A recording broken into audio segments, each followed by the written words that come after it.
Sama-sama kita kembali baca surat Al-Isra ayat 1. 1, 2, 3. A'udzu billahi minasy syaithanir rajim. Bismillahirrahmanirrahim. Subhanalladzi asra bi'abdihi lailan minal masjidil haram lailan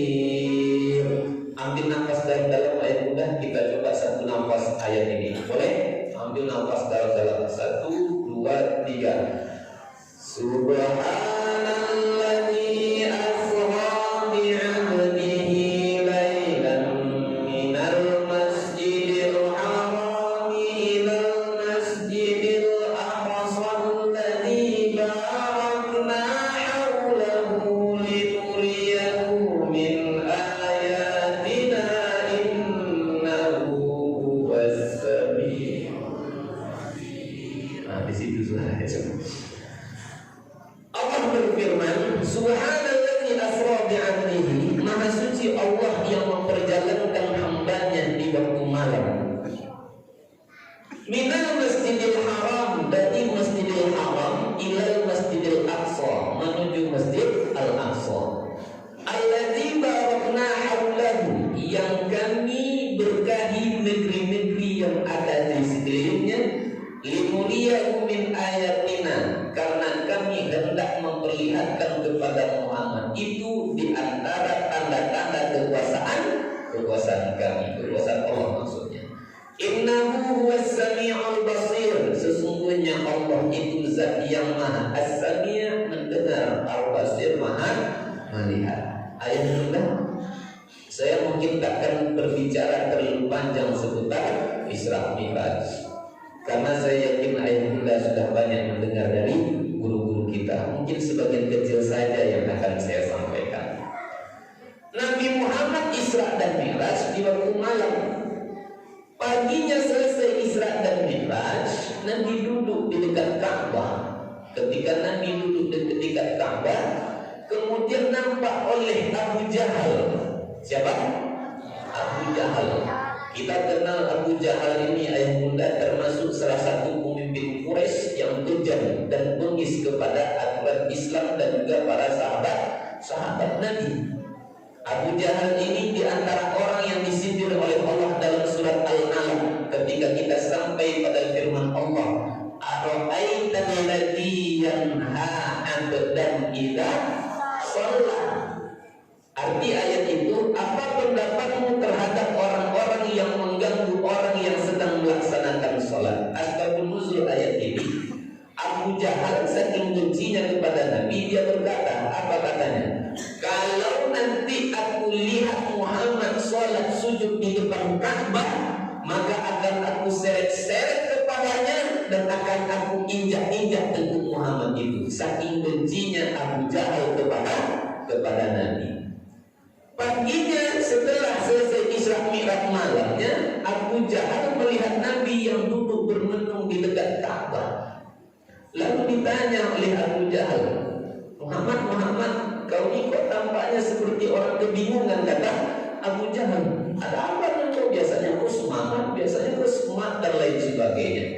Diceritakanlah oleh Nabi Muhammad dengan polosnya. Abu Jahal ini kan termasuk paman Nabi ya bulan. Diceritakanlah oleh Nabi, wahai pamanku, tadi malam aku diperjalankan oleh Allah Subhanahu wa Ta'ala dari Masjidil Haram menuju Masjid Al-Aqsa, kemudian naik ke langit, kemudian turun lagi, dan kemudian dikembalikan lagi ke tanah Mekah ini. Lamanya berapa ya Bunda?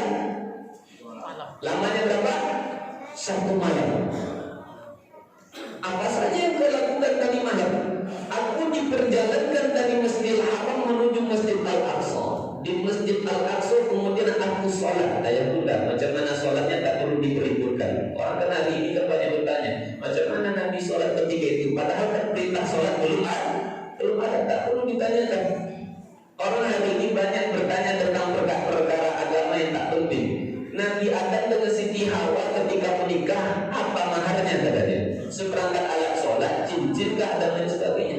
Menanyakan sesuatu yang tak akan menambahkan kedekatan kepada Allah. Nabi Adam menikah dengan Siti Hawa, siapa pak tuanya katanya? Di mana kantor tuanya? Sesuatu yang tak perlu ditanya, ditanya.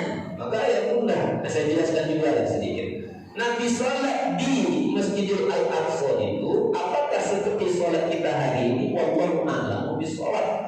Ada yang menjelaskan bukan sholat seperti kita hari ini, tapi dilihat dari makna sholat. As-sholatu fil lughah ad-du'a.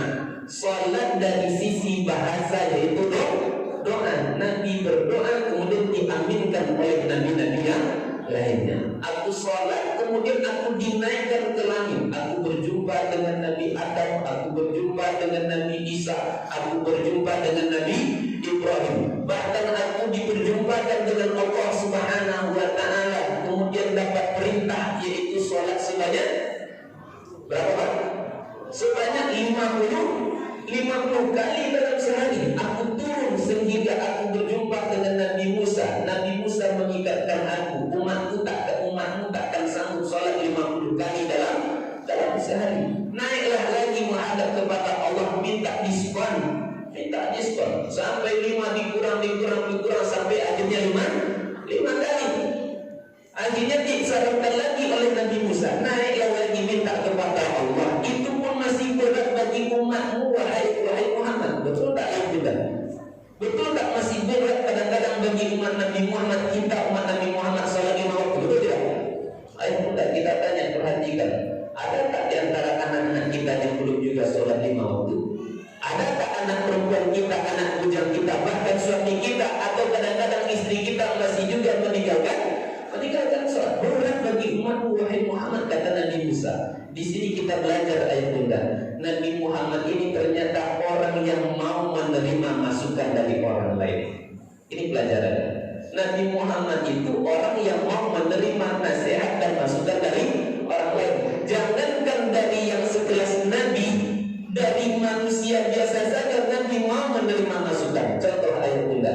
Ketika perang Khandaq, perang Ahzab, perang Taif, itu strategi yang mengatur strategi perang siapa ya bunda? Nabi kah yang mengaturnya? Nabi tak pak?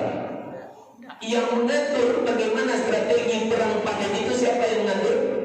Bukan Nabi, tapi itu inisiatif salah seorang sahabat Nabi yang kita kenal dengan Salman Al-Farisi. Artinya apa? Sekalipun beliau itu Nabi, dekat dengan Allah, dia masih mau menerima masukan dari orang lain. Bagaimana dengan kita kadang-kadang ayat bunda? Kita kadang-kadang ketika dinasihatkan, diingatkan oleh orang lain marah. Salah kita baca Al-Quran kemudian kita marah. Aku pula yang kau tunjuk-tunjuk. Dulu aku makan garam daripada tukau, kalian. Dulu aku makan garam daripada tukau, aku pula yang aku tunjuk ajarkan. Masya Allah, orang yang tak mau menerima nasihat, orang yang tak mau menerima saran, sesungguhnya dia itu orang yang sombong. Apa makna sombong? Kata Nabi, batarul haqqi wa ghamtun nas. Orang yang sombong itu adalah orang yang tak mau menerima kebenaran kemudian dia menyepelekan orang lain. Berkaitan dengan Al-Quran ayat bunda, bisa baca Al-Quran segenap hati? Bisa? Tak bisa. Salah harokat, salah arti. Salah huruf, salah arti. Salah panjang pendek, salah arti. Salah makharijul huruf juga salah arti. Mana contohnya ayat bunda? Salah panjang pendek, salah arti. Bismillahirrahmanirrahim. Qul ya ayyuhal kafirun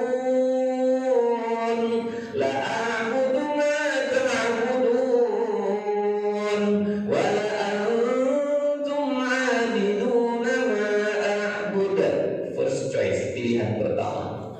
Pilihan kedua, qul ya ayyuhal kafirun la a'budu ma ta'budun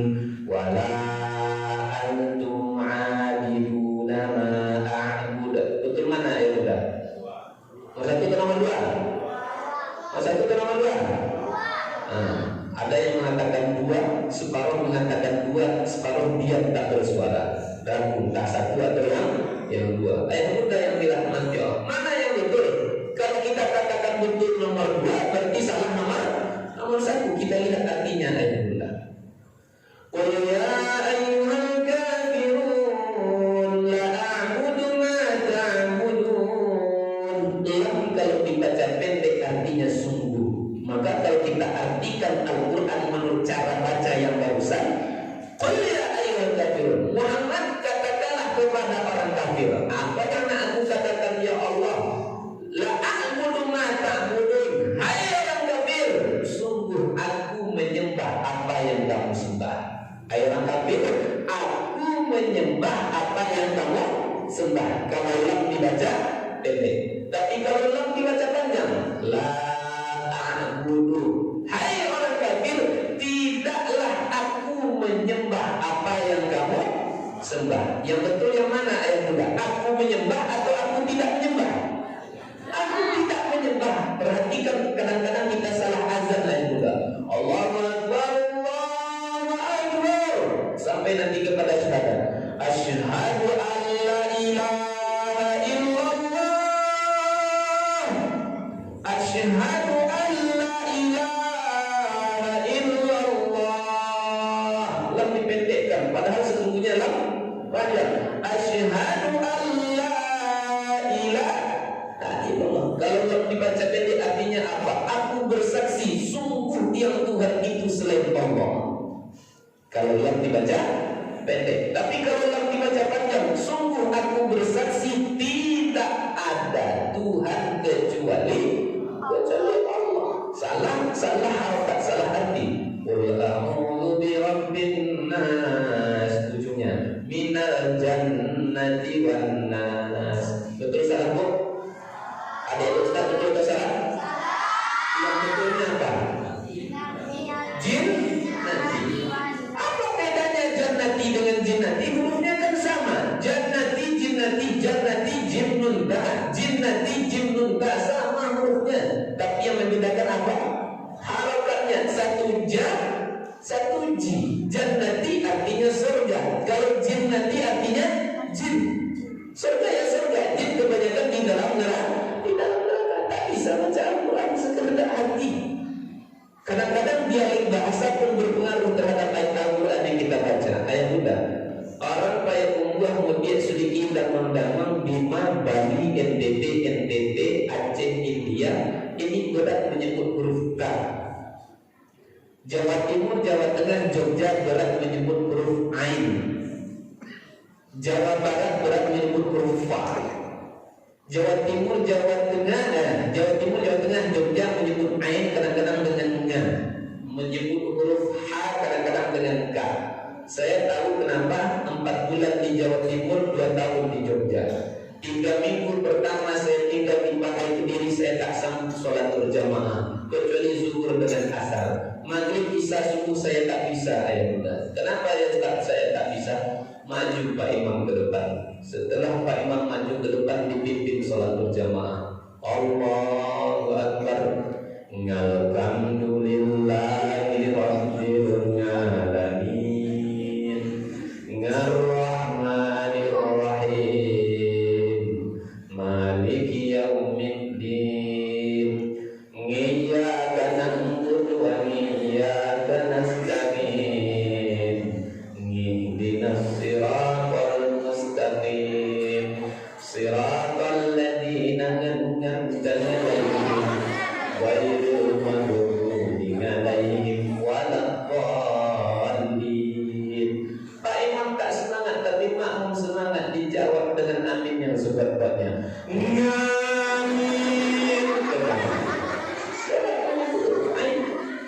Bayar kumpul kemudian seliki dan mandamam Bima, Bali, NTT berat menyebut huruf K. Menyebut huruf K dengan K. Saya tes adik-adik kita mahasiswa. Kebetulan dia berasal dari Payakumbuh. Adik baca sudah aktif. Dibacanya. Baik Pak Ustaz katanya. Wat-tini waz-zaitun wa turi sinin. Ganti yang sudah aktif. Baca Al-Baqarah 120. Oke Pak Ustaz, dibacanya. Walan ta'adha ankal yahudu walan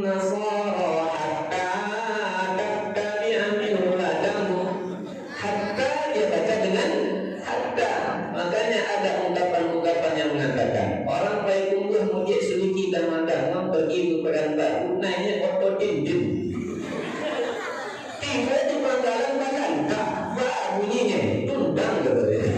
Orang tundang dia baca tundang. Nah, ketika ada yang menasihati kita, ayo kita terima selagi itu yang baik. Nabi Muhammad sekalipun beliau Sayyidul Anbiya, pemimpin dari para nabi, dia menerima masukan dari orang lain. Singkat kata, setelah mendapatkan perintah sholat 5 waktu, Nabi pun turun lagi ke Baitul Maqdis, ke Masjid Al-Aqsa, kemudian balik lagi ke Masjidil Haram. Itu perjalananku tadi malam, kata Nabi Muhammad kepada Abu Jahal. Ayah bunda, Abu Jahal mau dibenarkan, mau tertahan tak tahan, mau dibenarkan pun rasa-rasanya tak mungkin. Apa sebab ayah bunda? Abu Jahal katakan, Muhammad, kau berjalan, diperjalankan dari Masjidil Haram ke Masjid Al-Aqsa, naik bolak-balik ke langit, kemudian turun lagi, balik lagi ke Mekah. Ini waktunya cuma 1 malam.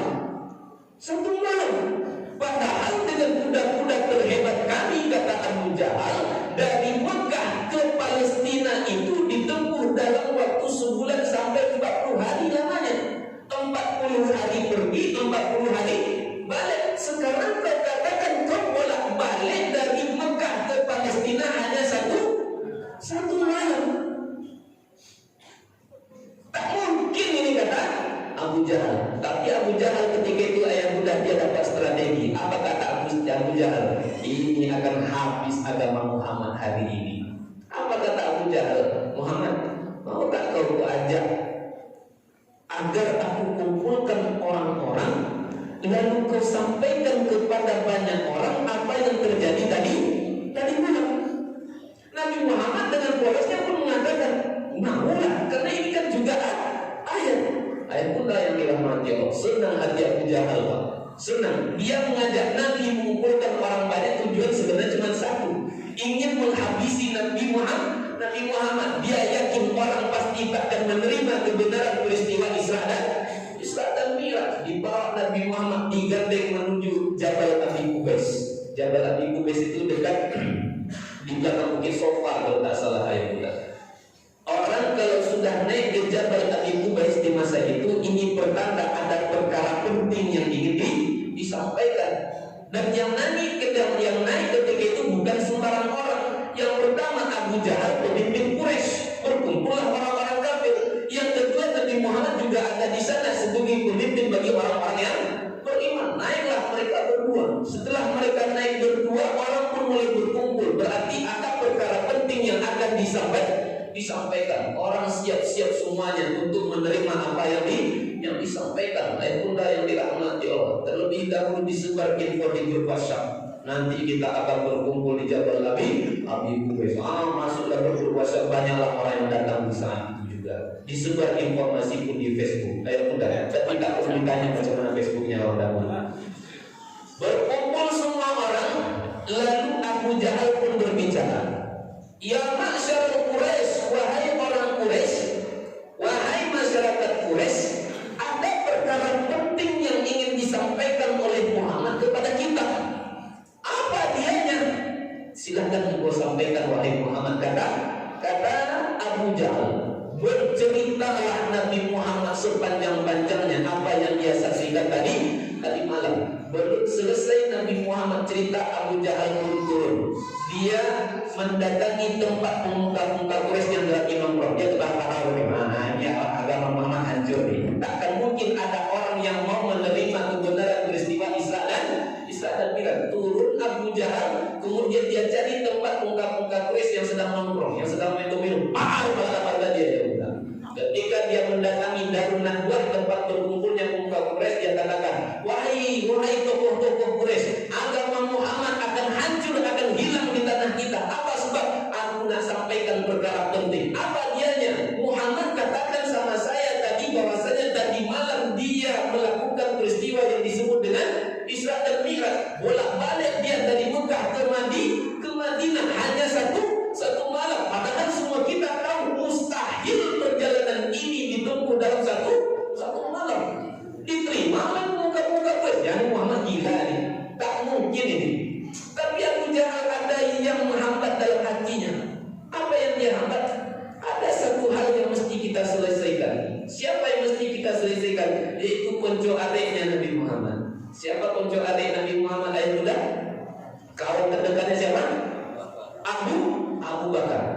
Kita punya strategi. Kalau kita sampaikan kepada Abu Bakar, Abu Bakar menerima apa yang kita sampaikan bahwa peristiwa Isra Mi'raj ini mustahil, maka benar-benar agama Muhammad akan hilang di telan bumi. Abu Bakar mana? Dia sedang di kebunnya. Ramai-ramailah tokoh Quraisy mendatangi kebun Abu Bakar. Didatangi Abu Bakar. Disampaikanlah ceritanya. Abu Bakar kalau sudah dapat berita belum? Berita apa? Berita bahwasanya Muhammad melakukan Isra dan Mi'raj. Oh begitu kata Abu Bakar. Iya. Kan agama Muhammad ini agama akal-akalan, agama bohongan kata Abu Jahal. Lalu apa kata Abu Bakar ayat bunda yang dirahmati Allah? Kalaulah Muhammad mendapatkan wahyu yang diturunkan dari langit, lalu kemudian ia pun diangkat oleh Allah ke langit, apa bedanya kata Abu Bakar? Orang Quraisy berharap Abu Bakar tak menerima, tapi apa jawaban Abu Bakar ayat bunda? Kalaulah Muhammad diturunkan ayat dari langit, aku percaya, maka aku juga akan percaya sekiranya kalau dia diangkat ke langit. Yang lebih tajam lagi jawaban Abu Bakar ayat bunda yang dirahmati Allah. Apa kata Abu Bakar?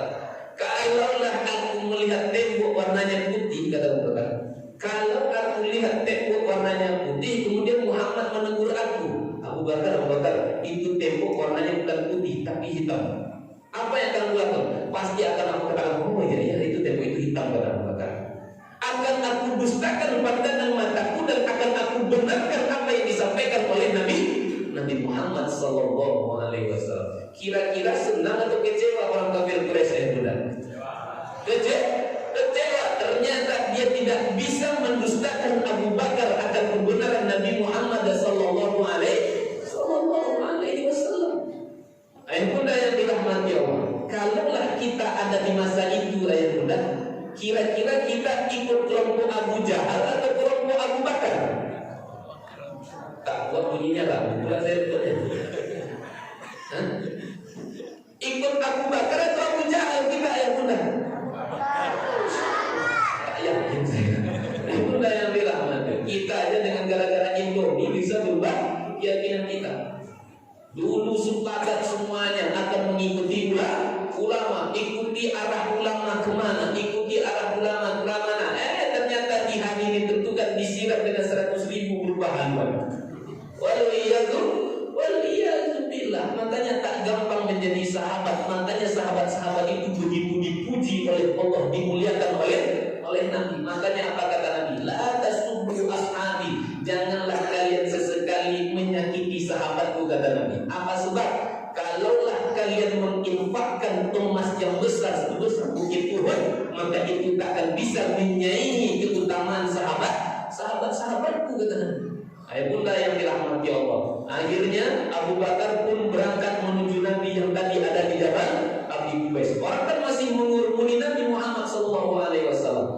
Ketika orang sedang mendengarkan apa yang disampaikan oleh Nabi kayak kita nih ayat bunda, tiba-tiba Abu Bakar dengan suara lantang mengatakan, Ya Rasulullah, aku dapatkan kabar dari Abu Jahal bahwasanya engkau tadi malam diperjalankan dari Masjidil Haram menuju Masjidil Aqsa, kemudian engkau diangkat ke langit, turun lagi ke bumi, kemudian menuju lagi Masjidil Haram. Tentu semua orang melihat pandangan tertuju kepada Abu Bakar. Ayat bunda, saya tahu siapa. Tiba-tiba ada orang yang angkat suara di belakang, pasti otomatis semua kita mata akan tertuju. Saya sudah hilang. Kemudian pun dikasih jalan oleh orang-orang supaya Abu Bakar bisa mendatangi Rasulullah. Rasulullah pun tertawa. Oh, yang datang bukan orang sembarang orang. Nabi pernah katakan, kalaulah ditimbang imannya Abu Bakar, kemudian ditimbang juga iman seluruh manusia yang ada di muka bumi ini, pastilah lebih berat imannya Abu Bakar. Wajar kalau Abu Bakar itu dipuji oleh Nabi, pengorbanannya tak terkira. Masih ingat ayat bunda yang menemani Nabi ketika hijrah siapa?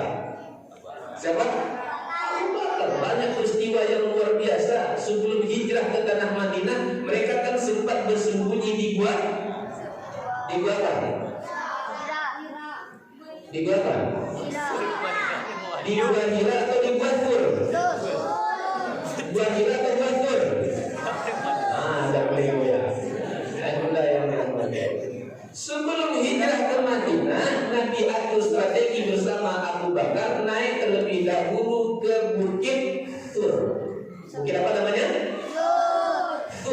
fa. Bagaimana huruf fa? Keluarkan ujung lidah sedikit. Fa. Coba. Fa. Fafifu. Keluar. Fafifu. Bisa masak listrik. Kalau waktu kita yang tak ada gigi jangan dipaksa. Orang yang tak ada gigi tak akan bisa menyebut huruf fa. Ayat Bunda yang dirahmati ke orang. Nah, di mana pula kita simpang dulu kaji sih. Bercerita tentang Abu Bakar sedikit tadi Pak ya. Abu Bakar mendampingi Nabi ketika hijrah ke tanah Madinah, masuk ke dalam gua yang gelap tengah malam. Ayat Bunda yang dirahmati. Intinya ketika itu, ketika masuk ke dalam gua, ayat Bunda, kemudian Nabi tidur di atas apa? Di atas apa? Di atas paha Abu Bakar. Di lain sisi kita kan tahu Abu Bakar ini apa bagi Nabi ayat Bunda? Hubungan kekerabatannya apa? Apa? Hubungan kekerabatan antara Nabi dengan Abu Bakar adalah hubungan menantu dengan mertua. Begitu dekatnya Nabi kepada mertuanya. Yang tidur di atas pangkuan waktu itu siapa? Nabi yang tidur di atas pangkuan mertuanya. Semestinya apa ya Bunda? Mertua yang tidur di atas pangkuan menantu. Yang ingin kita ambil pelajaran di sini apa ya Bunda? Begitu tak ada jaraknya Nabi dengan para sahabatnya. Kita ada tak menantu yang berani tidur di atas pangkuan mertuanya ya Bunda? Cobalah. Tampar dari musuh kita aja. Nabi ingin mengatakan kepada kita, tak ada pemisah antara menantu dengan mertua. Kita sering menantu dengan mertua, mohon maaf Pak anjing dan kucing. Tak seiring, tak sejalan. Ego yang terlalu tinggi. Nabi mengatakan kepada kita, jangan ego. Semua kita sama. Padahal dalam riwayat kita lihat ayat Bunda, Abu Bakar itu bukanlah orang yang kekar badannya, orang yang tinggi bukan, tapi Abu Bakar itu orang yang kurus. Makanya dalam riwayat hadis yang diperdebatkan tentang celana di atas mata kaki itu, ayat Bunda, kan Abu Bakar bertanya kepada Nabi, ya Rasulullah, bagaimana denganku? Aku kan celanaku sering di bawah mata kaki. Ini bagi yang memperdebatkan masalah celana di atas atau di bawah mata kaki. Engkau bukan termasuk orang yang sombong, wahai Abu Bakar. Saking kurusnya Abu Bakar, ayat Bunda, memang badannya kecil tapi imannya kekar luar biasa. Makanya Al-Quran mengatakan Allah tidak melihat kepada bentuk rupamu, tapi Allah melihat iman yang ada di dalam dadamu. Lihat peperangan demi peperangan ayat Bunda, sahabat menyambut dengan semangat. Bukan mereka lari dari medan perang. Ada 2 orang sahabat ayat Bunda yang dirahmati Allah, saya lupa namanya. Mereka balik dari satu perang, saya lupa nama perangnya. Kalau tak salah balik dari perang Uhud. Lalu ada lagi panggilan dari Nabi untuk melanjutkan peperangan kepada suku yang lainnya. 2 orang adik-beradik mereka ini lumpuh ayat Bunda, tak ada kaki. Kita baru balik dari perang, kita dalam keadaan luka. Sekarang ada panggilan lagi dari Nabi untuk berperang. Menangis mereka untuk ikut berperang bersama Nabi. Lalu apa cara mereka untuk ikut di medan tempur ayat Bunda? Mereka ganti-gantian. Sekarang aku yang nyeret kamu, nanti kamu yang nyeret aku. Ganti-gantian mereka. Begitu semangatnya menuruti kehendak Allah dan Rasulnya. Ayat Bunda masuk di dalam gua, tidurlah Nabi di atas pangkuan Abu Bakar. Kemudian ketika itu Abu Bakar digigit oleh apa? Digigit oleh binatang berbisa. Ada yang mengatakan ular, ada yang mengatakan kalajengking. Ayah Bunda, apa yang dilakukan oleh Abu Bakar? Apakah dia lari ketika itu? Enggak ada kok. Apakah itu kata Abu Bakar? Ayah Bunda, bayangkan kalau seandainya yang tidur di saat itu adalah Nabi di atas pangkuan saya digigit oleh kalajengking. Agaknya apa reaksi saya ya Bunda? Apa reaksi saya? Nabi tidur di atas pangkuan saya, lalu kaki saya digigit oleh kalajengking. Agaknya apa reaksi saya Bunda? Allahu Akbar, kata saya. Keluarlah saya lagi tunggawangan karena digigit oleh kalajengking. Tapi Abu Bakar demi cintanya kepada Nabi, dia tak lari, tapi dia diam 1000 bahasa. Mulutnya ditutup rapat-rapat, tapi apalah daya, mata yang tak tertahankan, meleleh air mata di pipi sehingga Nabi pun terbangun. Apa yang terjadi wahai Abu Bakar? Singkatnya Abu Bakar cerita, kakiku digigit oleh kalajengking. Begitu luar biasanya Abu Bakar. Ya Rasulullah, aku dapat kabar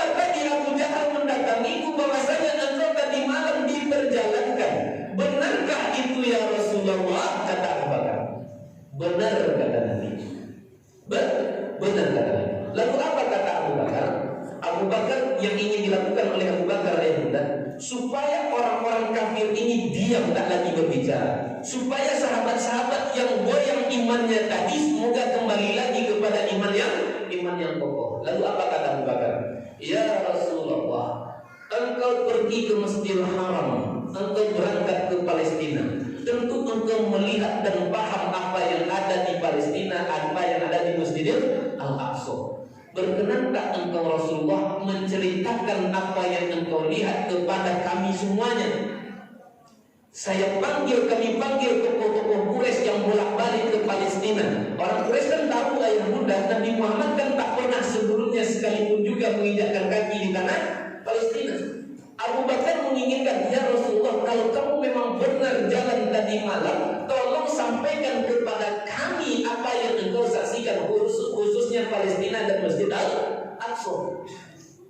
Baik, kata Rasulullah. Dipanggillah orang-orang kaya Quraisy yang sudah terbiasa bolak-balik ke tanah Madinah. Abu Bakar katakan, wahai orang Quraisy, kalau sekiranya benar apa yang dikatakan oleh Muhammad, maka kalian mesti menerimanya.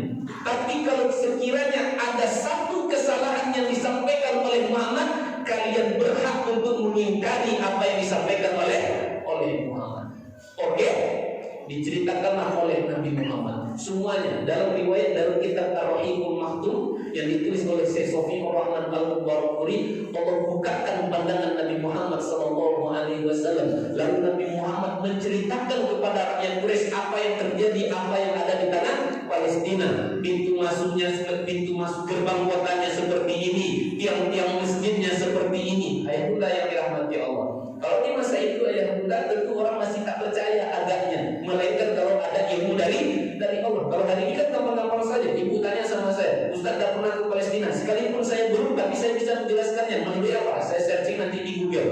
Bisa saya lihat keramiknya berapa, kiblat gambar-gambar di sininya bisa apa. Tapi Nabi Muhammad ketika itu dibukakan pandangan matanya oleh Allah sehingga ia jelaskan apa yang dia lihat. Ternyata tak satu pun juga kesalahan dari penyampaian Nabi Muhammad. Setiap Nabi Muhammad berbicara, engkau benar Muhammad. Setiap kali Nabi Muhammad bercerita, engkau benar wahai Muhammad. Kata siapa? Kata orang yang sudah bolak-balik ke tanah Palestina. Ayat bunda yang dirahmati Allah. Kemudian satu lagi, apa kata Nabi? Ada satu hal lagi yang ingin saya sampaikan, kata Nabi. Apa dianya? Bahwasanya kalian boleh nanti saksikan. Aku ketika balik di perjalanan Isra Mi'rajku, aku melihat ada kafilah dagang kita yang kemudian ontanya itu tersasar, warnanya putih, kata Nabi Muhammad. Kalau kalian tak percaya, coba ditanya nanti ketika kafilah dagang kita itu sudah sampai di tanah Mekah. Ayat bunda, semua orang menunggu-nunggu ketika itu hari yang ditentukan. Orang menunggu-nunggu kafilah dagang Mekah yang balik dari dagangannya. Ketika mereka masuk ke tanah Mekah, ayat bunda, semua orang bertanya, betulkah ketika kalian dalam perjalanan onta kalian hilang? Betul. Apa warnanya? Hitam. Sesuai tidak dengan putih? Sesuai tidak dengan apa yang disampaikan oleh Nabi? Maka ayah bunda, di saat itu juga semua orang mengimani peristiwa Isra dan Mi'raj. Ayah bunda, apa yang bisa kita ambil pelajaran dari peristiwa Isra dan Mi'raj ini? Banyak hal yang bisa kita ambil. Di antaranya apa ayah bunda? Yang pertama, sering kehendak Allah itu tak masuk ke dalam akal kita. Betul tak ayah bunda? Tak mungkin. Jarak dari Mekah ke Masjidil Haram itu lebih kurang 1.500 km. Tak mungkin rasanya. Saya cerita sama bunda, ibu-ibu, bapak-bapak, tadi pagi saya berangkat dari Pekanbaru ke Mekah. Lalu saya balik lagi malam hari ini juga. Masuk akal tak? Tak masuk akal. Penerbangan saya kadang-kadang bisa pergi saja, bisa 12, bisa 10 jam. Kan tak mungkin. Maka ini yang kita katakan, sering kadang-kadang ketetapan Allah tak masuk ke dalam akal kita. Memang kenapa? Karena akal kita ini loadingnya lama. Untuk menerima kebenaran satu ayat kadang-kadang butuh waktu ribuan tahun lamanya. Contoh ayat ini, Al-Quran mengatakan, bainahuma barzakhun la yabghiyan. Surat Ar-Rahman. Ada dua laut, kata Nabi. Satu rasanya tawar, satu rasanya asin. Yang dua laut ini tak pernah menyatu, terpisah selamanya. Ayo bunda, menurut akal kita yang namanya laut asal asin atau tawar? Asin atau tawar? Sampai detik ini ilmu pengetahuan mengatakan yang namanya laut pasti rasanya asin. Ayo bunda, tapi Al-Quran sudah memberikan informasi 1400 tahun yang silam ada laut yang satunya asin, satunya tawar. Ternyata bunda, kebenaran ayat ini baru dapat dibuktikan di akhir abad yang ke-19. Ada ternyata. Sering ketetapan Allah tak masuk akal kita. Contoh lain lagi bunda yang dirahmati Allah. Ada onta yang wujudnya ke dunia tanpa melalui alam rahim induknya. Ontanya siapa ya bunda? Nabi Soleh. Onta yang menjadi mukjizat Nabi Soleh, kan tak masuk akal. Ada orang yang wujudnya ke dunia tanpa ada ayahnya, cuma ada ibunya. Siapa? Isa bin Maryam. Nabi Isa.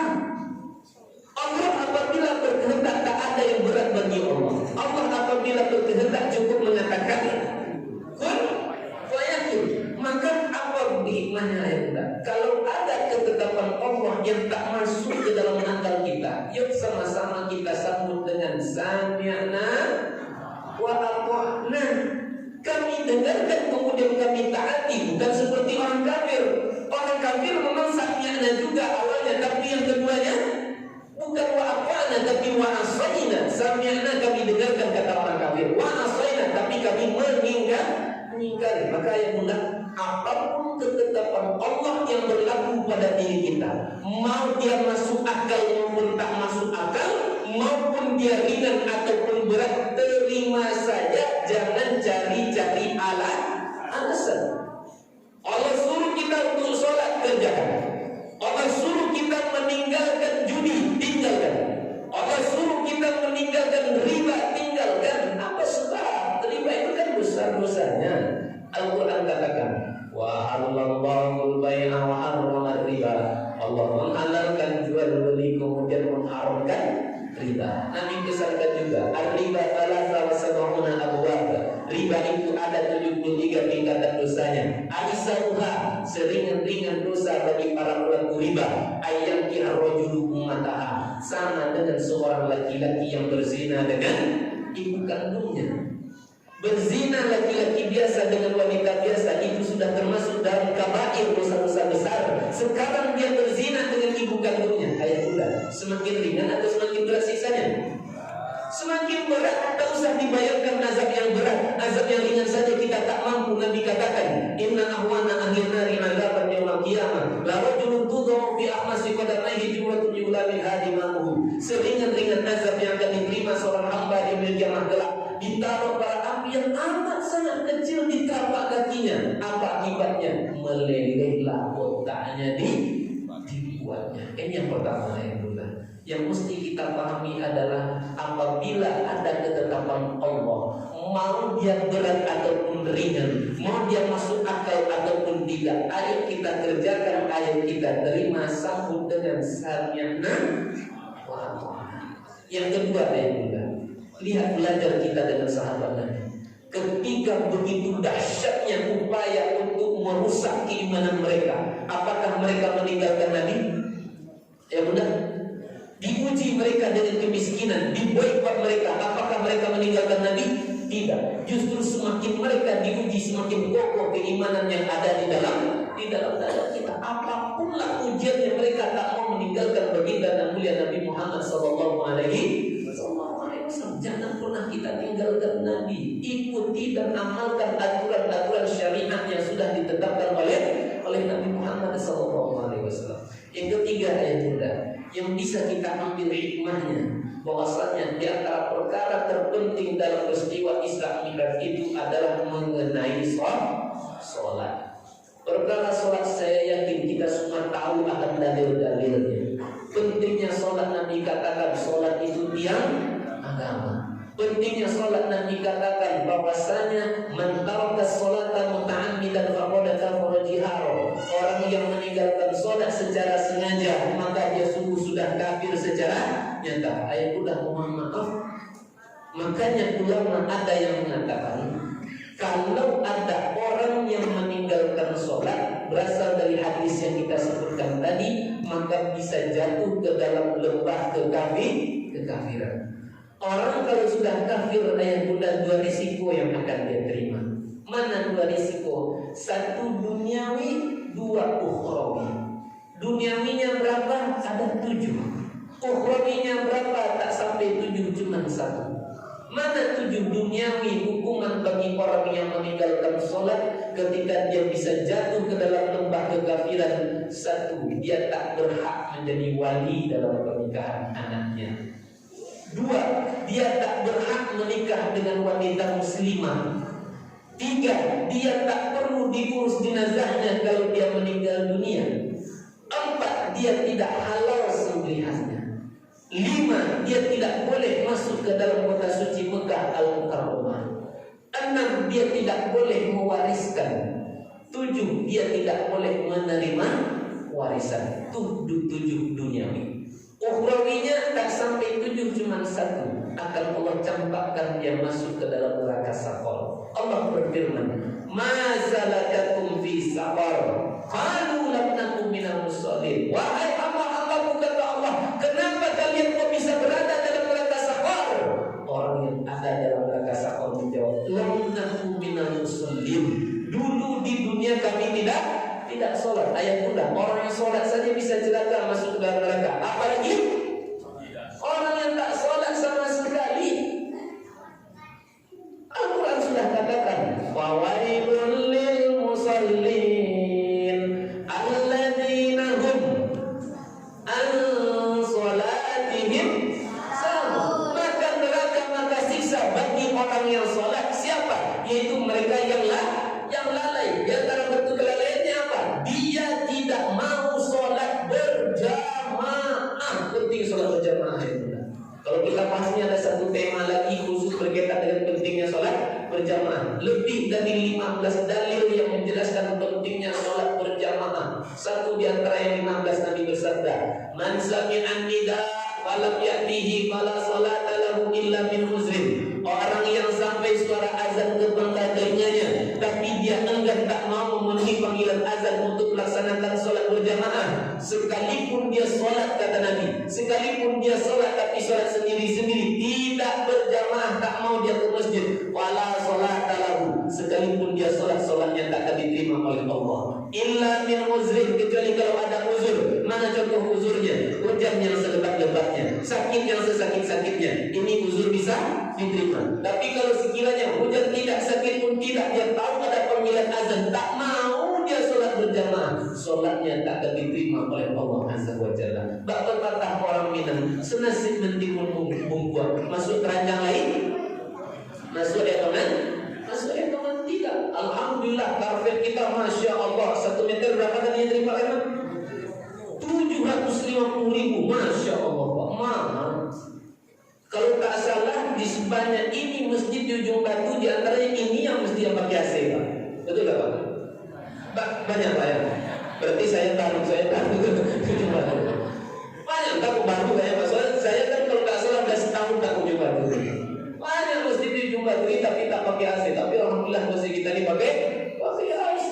Imamnya merdu, Masya Allah luar biasa. Apalagi halang kita untuk tak sholat berjamaah. Itu baru sholat ayat bunda. Belum lagi kita ingat lagi 7 resiko duniawi. Dia tak sah menjadi wali. Saya nikahkan anak saya dengan Tidoro dengan mahar seperangkat alat sholat dibayar tunai. Dijawab sampai lagi. Saya terima nikahnya putri bapak dengan mahar seperangkat alat sholat dibayar tunai. Sah katanya.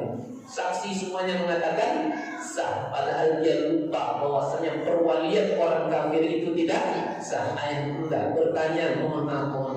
Kalau sekiranya yang tidak sah tetap dianggap sah, ini anak nanti kan ada nafkah lahir, ada nafkah batin. Sempat mereka nafkah batin ayah bunda, dapat pahala? Dapat pahala? Tentu tak dapat pahala. Dapat apa Ustaz? Dapat dosa. Kenapa mereka berdosa? Karena berzina. Kenapa mereka berzina? Nikahnya tak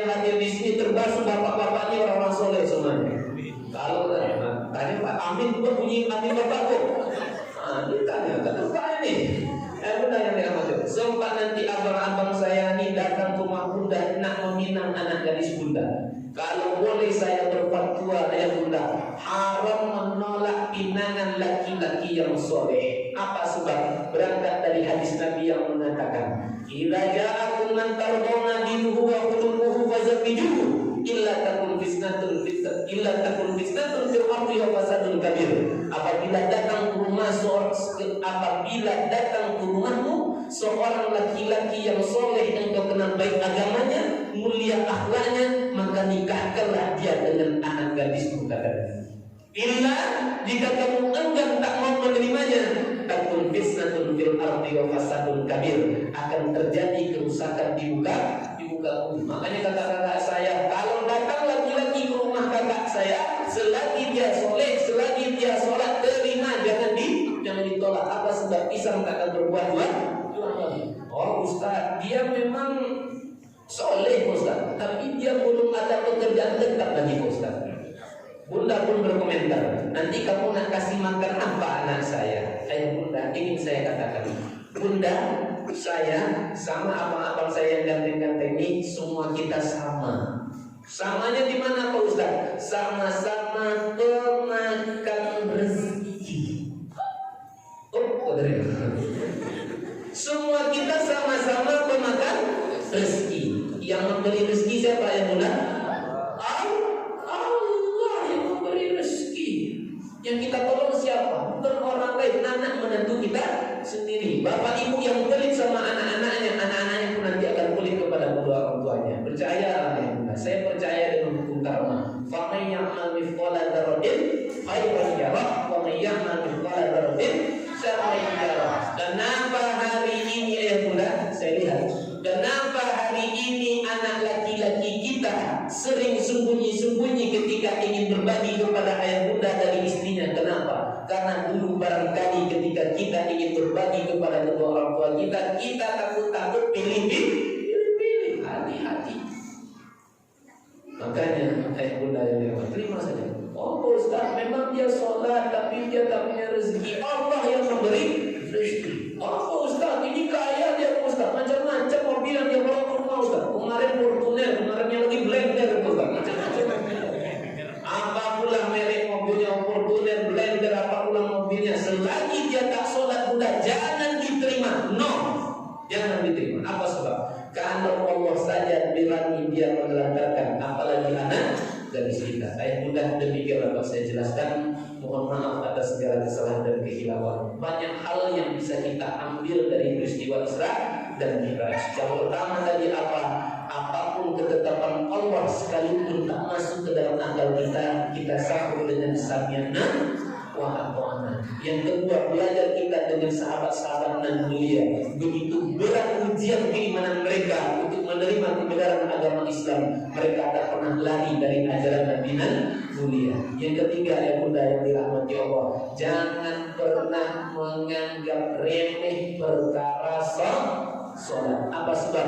Sholat adalah tiang agama. Orang yang meninggalkan sholatnya maka dialah yang meruntuhkan agamanya. Sehingga tadi ada bunda, orang apabila dia tinggalkan sholat bisa jatuh ke dalam lembah kekufuran. Orang kalau sudah kufur dua resiko, duniawi dan ukhrawi. Duniawinya 7, tak boleh menjadi wali, tak boleh menikah dengan wanita muslimah, tak halal sembelihannya, tak boleh masuk Mekah, tak diurus jenazahnya, tak boleh mewariskan, tak boleh menerima warisan. Dan terakhir hukuman ukhrawinya akan Allah masukkan dia ke dalam neraka saqar. Ayat bunda, kita bermohon kepada Allah, semoga Allah mengukuhkan iman dan istiqomah yang ada di dalam dada.